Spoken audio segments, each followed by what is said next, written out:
Бүгінгі тақырып ә дыбысы мен әріпі. Ә дегенім әжең, әл деген анаң, әлпеш деген әкең, әспеттей біл балам.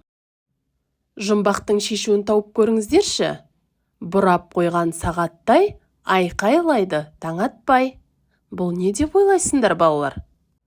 Дұрыс айтасыздар. Жұмбақтың жауабы әтеш.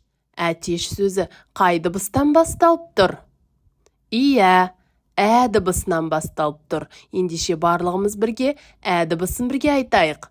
Ә.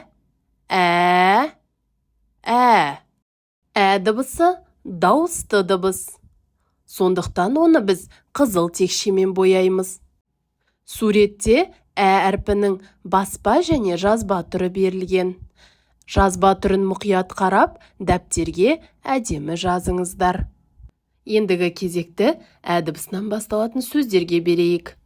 Әже, әліппе, сәбіз, әтеш, әткеншек, дәптер. Байқағандарыңыздай, ә дыбысы сөздің басында және ортасында келеді екен.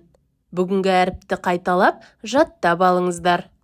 Ендеше бүгінгі сабағымыз түсінікті болса, біздің арнаға жазылып, лайк қалдыруды ұмытпаңыздар.